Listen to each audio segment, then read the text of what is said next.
I want you to picture something for a second. It's a feeling we've all had. Oh, boy. You're walking down the street, maybe you're rushing, maybe you're just a little distracted. You pull your phone out of your pocket, your grip slips, and smack. Oof. Yeah. That is a sound you can feel. The specific clatter of expensive glass on concrete. It's that instant pit in your stomach. A total dread. And you do that slow turn, hoping for the best, but there it is, the spider web, the crack. Right. And usually that's just, a pain, a trip to the repair shop. Exactly. But imagine, just for a moment, that the crack wasn't just broken glass. Imagine it was a door. And not a door for you to look through, but a door that lets something out. That is the terrifying and frankly fascinating hook for what we're diving into today. We are talking about the upcoming anime film, Labyrinth. Yes, we are. It takes that very modern anxiety about our phones and just spins it into a literal identity crisis. And it's getting a ton of attention right now. We have a massive stack of notes here. We're going to unpack the North American release, the absolutely stacked creative team, and a plot that involves digital doppelgangers and, get this, rabbit men. It is definitely a wild ride, as our notes put it. But beyond all that, there's a really sharp commentary here on internet fame and what we're willing to trade for it. So let's get into it, and we should probably start with the logistics, because if you're listening and you want to see this movie... You have a very, very narrow window. That's right. The sources confirm G-Kites is bringing Labyrinth to North America. But they're doing something different with the release. It's not a weeks-long run. It is 2 nights only. 2 nights, that's it. May 10th and May 11th, 2026. That feels incredibly tight for a film with this much buzz. It creates a serious sense of urgency, doesn't it? It turns going to the movies into a real event. I kind of love that, though. It feels old school, you know? Right. Like a concert. If you're not there, you miss out. It makes it feel exclusive. And our notes say the theater listings are still shrouded in mystery, so you really have to keep your eyes peeled. Well, given the team behind this film, I don't think filling seats is going to be a problem. Oh, absolutely not. Let's talk about that pedigree. Yes. When I saw the names attached to this, I mean, my jaw just kind of hit the floor. It's a list of heavy hitters. It starts right at the top with the director, Shoji Kawamori. The legend himself. The source material notes his creative prowess, and I feel like that's putting it lightly. Yeah, that's an understatement. He's one of those names where you know you're getting a distinct vision. He just doesn't do generic. And he's working with the studio Sanzigen, which our notes describe as an animation powerhouse. And that's a crucial detail, right? It's huge. Sanzigen specializes in that really high-quality CGI that still feels handcrafted. You put Kawamori's vision with their technical skill. You're setting the stage for something visually spectacular. Especially for a movie about a digital world. It needs to have that artistic soul, not just look like a video game. Right. And then you've got Risa Abada on character design. Yes, who's known for visually captivating characters. And in a movie about pop stardom and identity, that's everything. The character has to pop, literally in this case, out of a phone. Exactly. She has to have that magnetic quality. And then you round it out with Taichi Hashimoto on the screenplay. So you've got the vision, the tech, the characters, and the story. It's a dream team scenario. It really is. And it's also worth pointing out, this film isn't just appearing out of nowhere.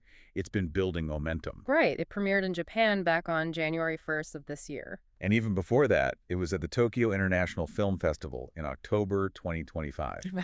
So the buzz has been percolating for months now. It's arriving here with a reputation already. It's a proven thing. People are already talking. Okay, but here's where it gets really interesting for me. We've talked about the visuals, but we have to talk about the voice. The protagonist, Shiori Maezawa. The casting for her is... It's a headline. It's Suska. From Atarashi Gakko. Yes. For anyone who doesn't know, they are this incredible... chaotic J-pop group. Asuka is the lead singer. She has this massive presence. But here's the kicker. Our notes are very clear. This is her debut voice acting role. Her first ever. That's wild. For a project this big, you'd expect a veteran. It's a bold move, but think about it.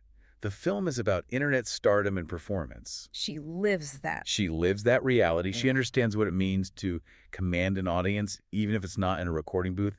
She has that performer's energy. That's a great point. And there's another layer here in the credits that I found fascinating. The Shoriad Revolution credit. Yeah, it's listed as a credit for another version of Shiri. A credit for the digital doppelganger. suggests it's a completely distinct entity. That's so creepy. It really is, which is the perfect transition into the plot itself. Because this isn't just a girl looks in the mirror story. It's more like the reflection climbs out and locks the door behind her. That is a terrifyingly accurate way to put it. So let's set the scene. Our protagonist is Shiori Maezawa, a high school student. And her big ambition is... Well, it's very modern. She wants internet stardom. She's chasing the likes, the views. she wants to go viral. And then the inciting incident we talked about, the crack in her smartphone. And something comes out, a digital double. The notes call her Sherry I in all caps. The brand. The brand, exactly. Yeah. She stakes out the phone and takes the real Sherry's place. In real Shiori. She's trapped. She falls into the digital world. The switch is complete. I mean, that is my actual nightmare. You're stuck inside the machine looking out and you see yourself. But not just yourself. You see a version of yourself succeeding more than you ever did. That's the core conflict, isn't it? The digital double achieves the pop culture fame the real Shiori always wanted. It's a cruel, cruel irony. It basically asks, if the algorithm can do you better than you can, what's your value? And the digital Shiori is perfect, I assume. No bad hair days, hits every note. She's the polished product. Meanwhile, real Shiori is stuck in what the notes call a cybernetic labyrinth. Hence the title. She has to navigate this digital maze to get her life back. And she's not alone down there. Okay, this is the part that made me laugh out loud when I was reading our notes. She meets an ally. Yes, Komori. A mysterious rabbit man. Rabbit man. You just have to love anime. You have this deep existential crisis about the self, and then, boom, rabbit man. Well, it adds to the surrealism of the setting, you know? Yeah. The notes say he holds the key to her escape. It's all very Alice in Wonderland, falling down the rabbit hole. The parallel is impossible to ignore. The digital world is the new Wonderland. And you need a guide, a white rabbit, to navigate its weird, nonsensical rules. And maybe that's the point. The internet isn't human. You need a guide who isn't quite human either. Komori represents the chaos, the memes, the weird avatars of it all. So Shiori and Komori the rabbit man have to team up to fight back.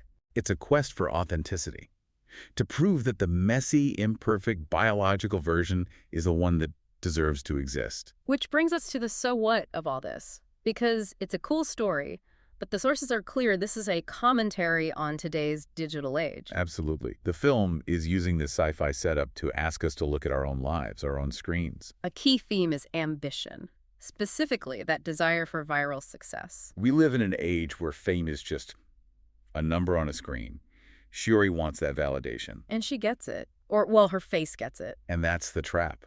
It's about the cost of fame. She sacrifices her actual physical life, and in exchange, her image becomes famous. It's the ultimate deal with the algorithm. You get the views, but you lose your soul. We all make tiny versions of that deal every day, don't we? We curate our online selves. We post the highlights. This just takes it to its logical, terrifying extreme. What if that polished version didn't need you anymore? That is the central question of identity the film poses. Who are we when our digital personas take over? If the world loves the perfect digital you, does the real you even matter anymore? It completely blurs the lines between the real and the digital.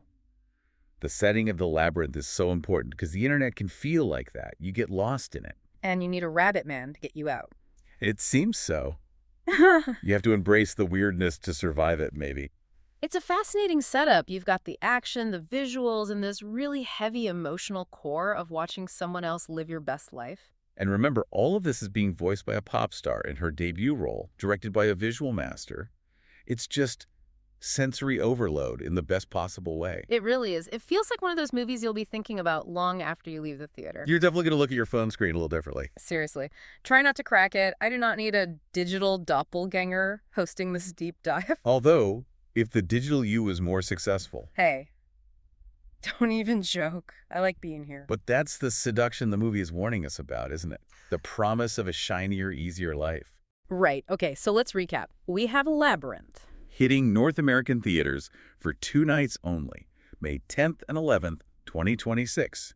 Distributed by G-Kids. Directed by the powerhouse Shoji Kawamori. Animated by Sanzigen. Starring Suzuka from Adarashi Gakko in her debut voice role. As a girl who gets swapped with her digital clone and has to team up with a rabbit man named Komori to get her life back. And the sources say to keep an eye out for those theater listings, because there's still a mystery. So that's your homework, listener. If this sounds like your kind of thing, you have to be ready. And be ready for a story that's going to challenge how you see your own digital life. Before we sign off, I want to leave you with one last thought.